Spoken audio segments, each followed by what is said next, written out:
Assalamualaikum warahmatullahi wabarakatuh.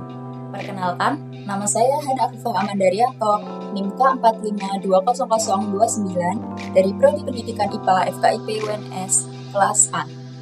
Di sini saya akan menjelaskan sedikit tentang momentum dan impuls. Apa sih momentum dan impuls itu? Tidak. Momentum adalah kecenderungan benda yang bergerak untuk melanjutkan gerakannya pada kelajuan yang konstan.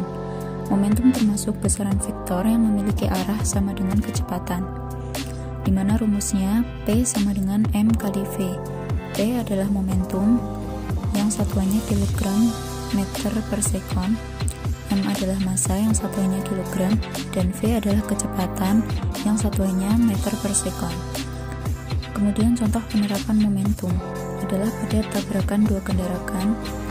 Pada peristiwa tabrakan, kerusakan yang akan ditimbulkan dipengaruhi oleh momentum yang bekerja pada dua kendaraan tersebut. Semakin besar kecepatan atau massa kedua benda tersebut, maka akan semakin besar pula kerusakan yang ditimbulkan. Kemudian impuls. Impuls adalah peristiwa bekerjanya gaya untuk membuat benda dari keadaan diam menjadi bergerak dalam interval waktu tertentu, di mana rumusnya adalah I sama dengan F kali delta T. I adalah impuls dan F adalah gaya, delta T adalah selisih waktu. Contoh penerapan impuls adalah ketika menendang bola. Ketika menendang bola, terjadi sebuah gaya dalam interval waktu singkat yang mempengaruhi bola dari keadaan diam menjadi bergerak, dan inilah yang disebut impuls. Hubungan momentum dan impuls. Besarnya impuls yang bekerja pada sebuah benda akan sama besar dengan perubahan momentum pada benda tersebut.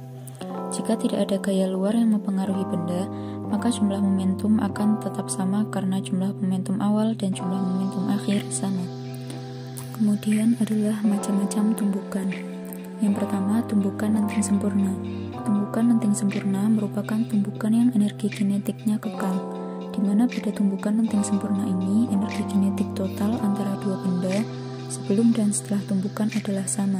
Dengan kata lain, pada tumbukan lenting sempurna akan berlaku hukum kekekalan momentum dan hukum kekekalan energi.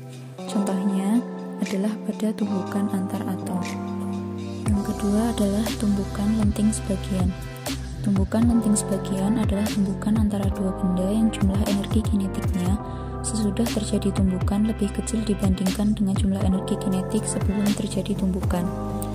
Pada tumbukan ini, sebagian energi kinetik diubah menjadi bentuk energi lain, sehingga energi kinetik setelah tumbukan lebih kecil daripada sebelum tumbukan.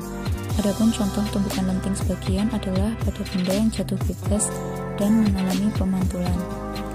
Yang ketiga adalah tumbukan tidak lenting sama sekali. Pada tumbukan tidak lenting sempurna, terjadi jika dua benda yang bertumbukan menyatu dan bergerak secara bersamaan, di mana setelah terjadi tumbukan, maka kedua benda akan bergabung atau menjadi satu. Contoh dari tumbukan ini adalah peluru yang ditembakkan pada balok dan peluru bersarang di dalam balok tersebut. Dan ini adalah ringkasan materi, di mana momentum dan impuls berlaku pada tumbukan, yang di dalam tumbukan itu berlaku hukum kekekalan momentum. Tumbukan terdiri dari lenting sempurna, lenting sebagian, dan tidak lenting sama sekali, di mana setiap tumbukan memiliki koefisien restitusi yang berbeda-beda.